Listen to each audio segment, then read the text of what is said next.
Many years ago, I read where Napoleon Hill pointed out that the imagination is the most marvelous, miraculous, inconceivably powerful force that the world has ever known.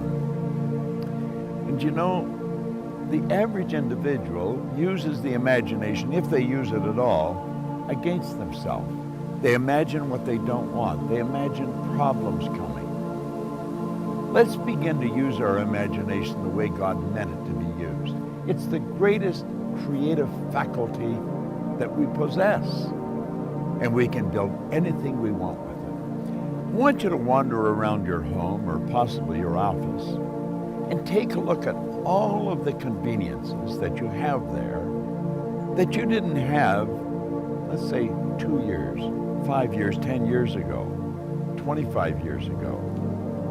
Do you know that every one of them, without exception, was first created in the mind of one individual with their imagination? Do you know you can use your imagination to go into the future and bring it into the present? That's what all highly successful people do. They see where they want to go, and then they act like the person they want to become. It was William James from Harvard's advice. He says it's the actor's technique. Act like the person you want to become. How do you do that? Well, you use your imagination, of course.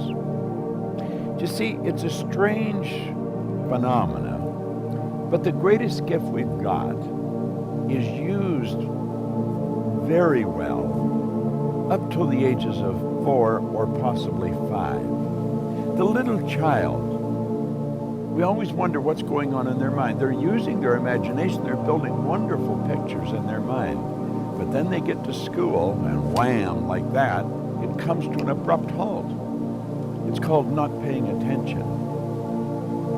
Daydreaming.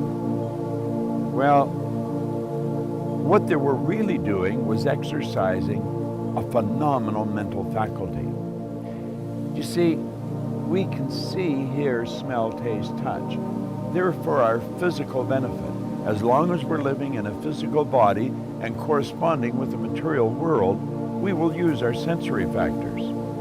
But you know, I have a couple of little dogs at home that can hear, see, smell, taste, and touch.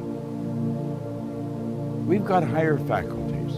You have perception, the will, memory, intuition, reason, and imagination.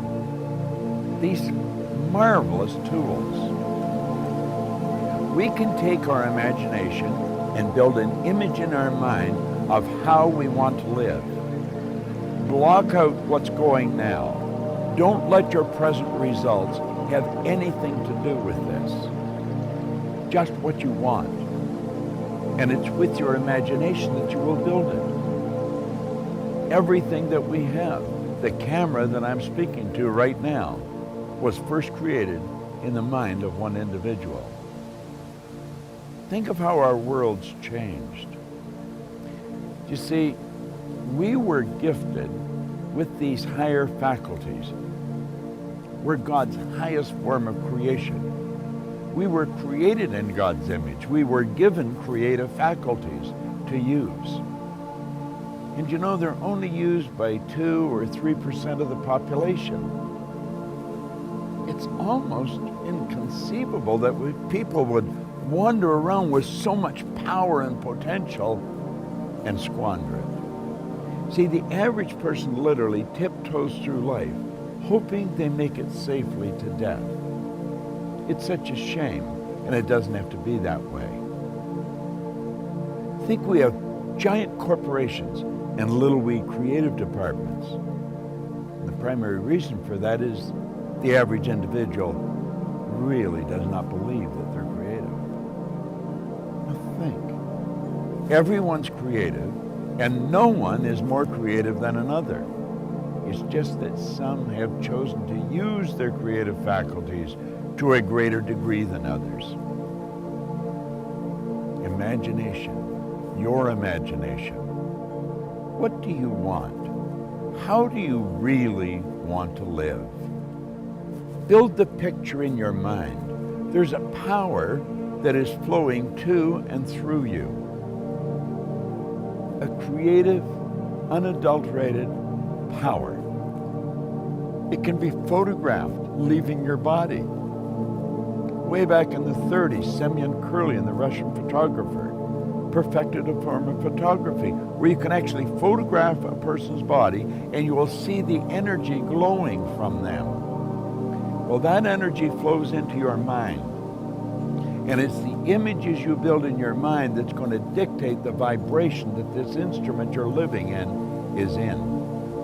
And the vibration on a conscious level is called feeling. Make certain that you exercise your imagination daily. Build beautiful images in your mind of how you want to live, and then hold those pictures there and live that way. The imagination, the greatest nation in the world, the imagination. You've got one. It's a marvelous creative tool. It deals with the invisible side of your personality. You see, no one will ever really see you. They'll only see your body, and they'll see you the great work that you do. Make certain that your work is great work. And if you keep your imagination alive, keep it active, you're going to have a phenomenal life. You know, life can get better every day, and it will get better every day through the proper use of your imagination. What a wonderful idea. This is Bob Proctor.